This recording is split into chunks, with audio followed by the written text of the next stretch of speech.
할렐루야. 오늘 말씀은 사도행전 18장 1절부터 11절입니다. 두려워 말고 침묵지 말라 라는 제목으로 말씀을 나누겠습니다.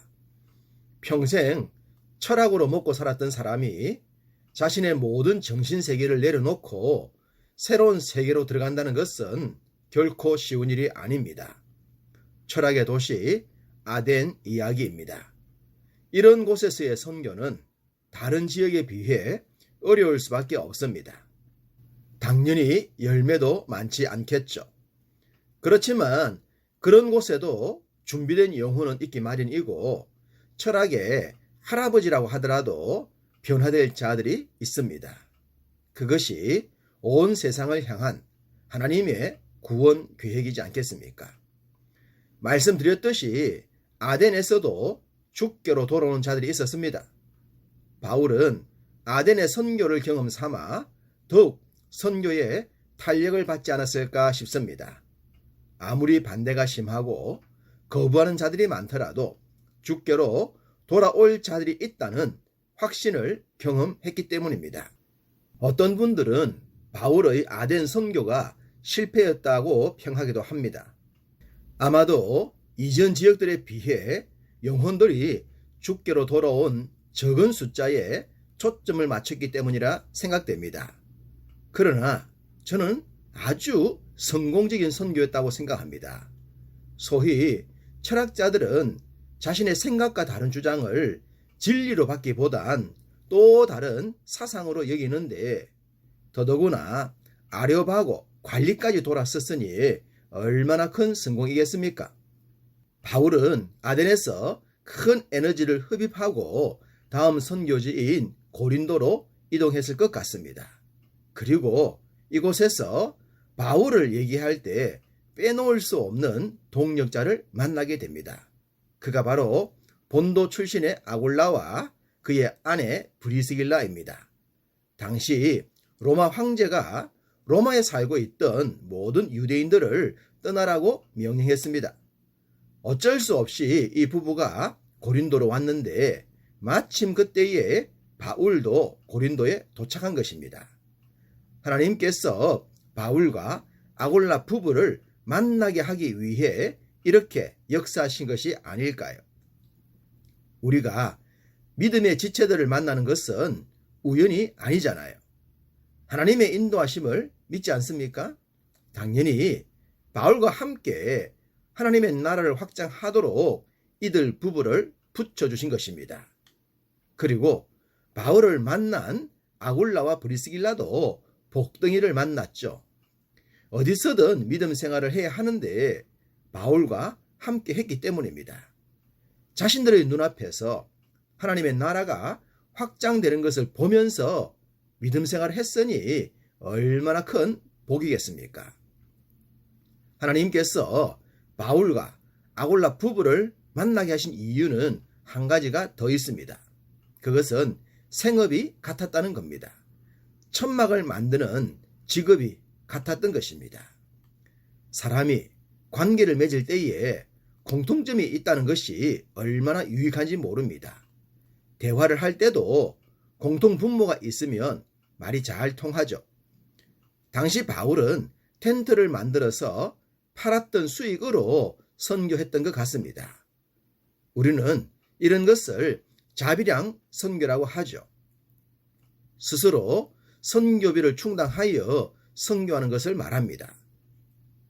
지금도 이런 선교사들이 많아지고 있지만 앞으로는 더 많아져야 할 것입니다.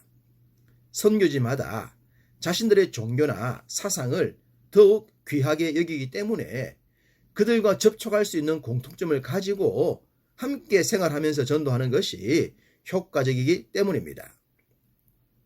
바울은 고린도에서 아골라 부부와 함께 회당을 중심으로 열심히 선교했습니다. 그리고 마게도냐에 머물던 실라와 디모데가 내려와서 또다시 완전체가 되었습니다. 다시 만나서 반가웠을 것이고 서로로 인해 힘이 생겼을 것 같습니다. 그래서 더욱 힘을 내어 예수는 그리스도라고 증거했습니다. 철학의 도시 아덴에서도 죽게로 돌아오는 자들이 있었는데 이곳의 유대인들은 아덴 사람들을 능가했습니다. 그들은 메시지를 받기는커녕 대적하고 비방만 했기 때문입니다. 바울은 이전에도 그런 자들을 많이 만났지만 징그럽게 돌아서지 않는 그들이 진절머리가 난 것 같습니다. 그래서 옷을 털면서 이르되 너희 피가 너희 머리로 돌아갈 것이요 나는 깨끗하니라. 이후로는 이방인에게로 가리라고 외쳤습니다. 아무리 전도해도 돌아서지 않는 자들을 만나면 바울과 같은 생각이 듭니다. 아, 저 사람은 구원받지 못할 사람인가 봐. 그런 생각이 들죠. 선교팀은 이 일로 인해 자칫 영적으로 눌릴 수가 있었습니다. 그렇기에 즉시 하나님을 경외하는 디도 유수도의 집에 들어갔습니다. 아마도 이 집에서 영적인 회복을 하지 않았을까 싶습니다. 우리도 주의 일로 힘들 때가 있지 않습니까? 그럴 때 위로와 힘을 주는 지체를 만나면 힘이 생기잖아요. 산소가 공급되는 것처럼 새 힘이 생겨요. 그런 지체들이 곁에 있다는 것은 사역자들에게 축복이죠. 때로 우리도 에너지 충전소와 같은 그런 자가 되면 참 좋겠다는 생각이 듭니다. 이곳에서 회복을 했기 때문일까요? 바로 다음 구절에 이런 내용이 나옵니다. 또 회당장 그리스보가 온 집과 더불어 주를 믿으며 수많은 고린도 사람도 듣고 믿어 세례를 받더라. 회당장이면 유대 사회에서 아주 중요한 인물이지 않겠습니까?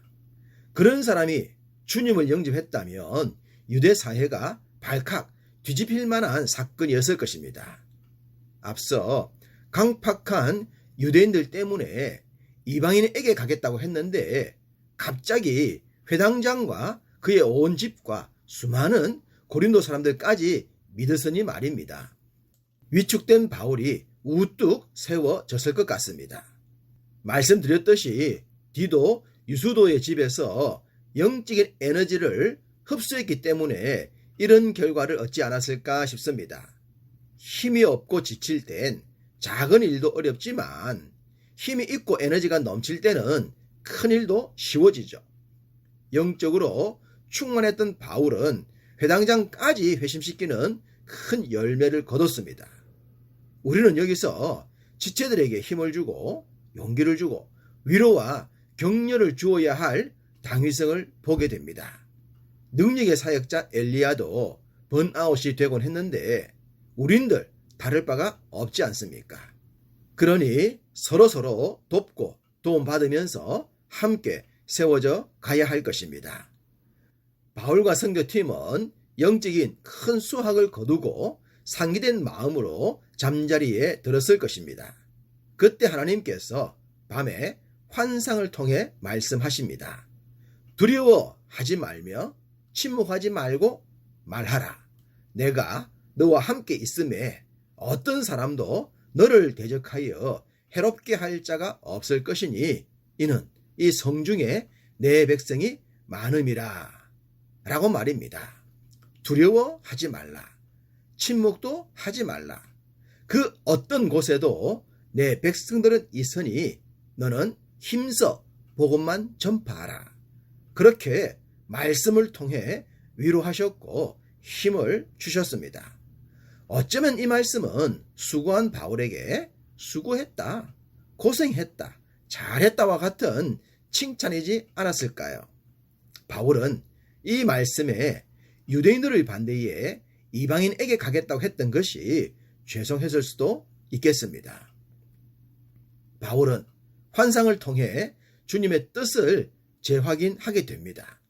그래서 이방인에게 가겠다고 했던 말과는 다르게 이곳에서 1년 6개월을 머물면서 힘써 하나님의 말씀을 전했고 가르쳤습니다. 돌아오는 영혼이 많고 적음을 떠나 전하고 가르치는 사명에 주저함이 없었던 것입니다. 우리도 그러해야 하지 않겠습니까?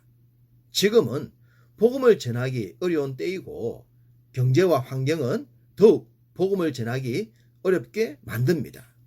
그렇지만 멈추지 않아야 합니다. 말로 전할 수 없으면 삶으로 전하면 되기 때문입니다.